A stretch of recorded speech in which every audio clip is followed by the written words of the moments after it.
Sekarang kalau tadi membaca Quran tanpa wudhu itu boleh, yang penting tidak junub atau haid atau hadas besar. Terus bagaimana dengan menyentuhnya? Kalau menyentuhnya ini wajib untuk pakai wudhu dalam mazhab Syafi'i. Jadi kita ikutkan orang awam, kita ikutkan mazhab Syafi'i. Jadi dalam mazhab Syafi'i ini tidak boleh menyentuh mushaf orang yang tidak punya wudhu, gitu ya. Terus kemudian kalau Qur'annya itu dikecualikan, Qur'an yang satu menyentuh atau membawa. Kalau ini namanya menyentuh nih, tapi nggak membawa. Tapi kalau saya masukin dalam tas atau plastik, terus kemudian saya bawa, ini membawa tapi nggak nyentuh.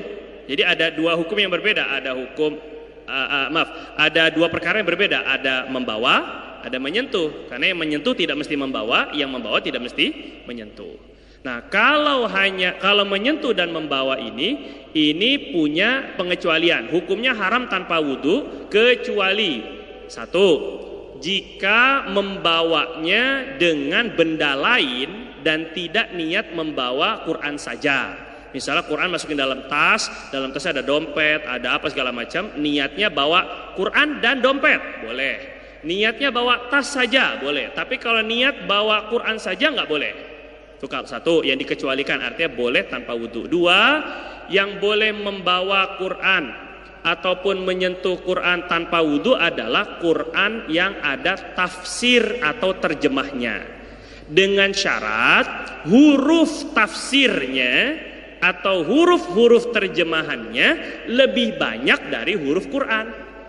Nah itu kategori, ya kira-kira aja, kira-kira ini banyakkan Quran. Tapi kalau terjemah Indonesia insya Allah lebih banyak. Karena untuk menjelaskan Quran itu Indonesia bahasanya harus lebih banyak. Jadi kalau Quran terjemah nggak jadi masalah untuk bawa. Yang ketiga yang boleh disentuh ataupun Quran yang boleh disentuh atau dibawa tanpa wudhu itu juga dimaafkan untuk anak-anak yang sudah mumayyiz, yang sudah akalnya main gitu ya, yang sudah akalnya aktif.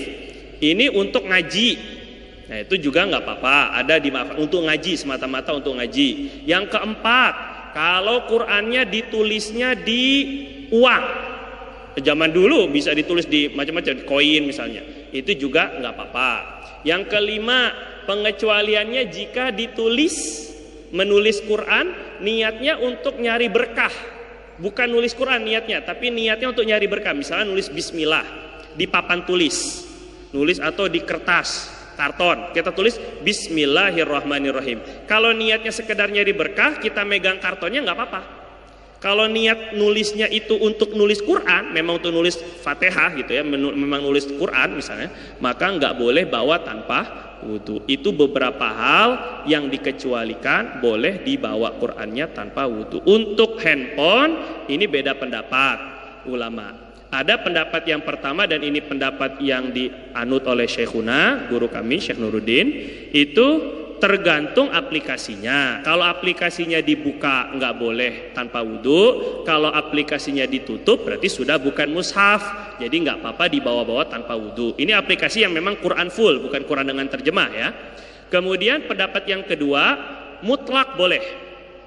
Pendapat yang kedua, membawa Quran Quran yang ada di aplikasi handphone itu boleh secara mutlak tanpa wudhu. Baik ketika dibuka ataupun ditutup boleh-boleh saja. Sebab kata yang membolehkan kiasnya dengan cermin. Misalnya kita punya Quran, kita pantulin di cermin. Apakah cerminnya jadi nggak boleh dipegang pakai wudhu? Boleh, karena hanya pantulan, bukan tulisan. Nah itu ada kias. Tapi kita lebih condong pendapat yang lebih hati-hati. Kalau mau buka Quran di aplikasi, wajib pakai pakai wudhu. Wallahu ta'ala a'lam bishawab. Lebih kurangnya saya mohon maaf. Subhanakallahumma bihamdika asyhadu an la ilaha illa anta nastaghfiruka wa natubu ilaik. Assalamualaikum warahmatullahi wabarakatuh.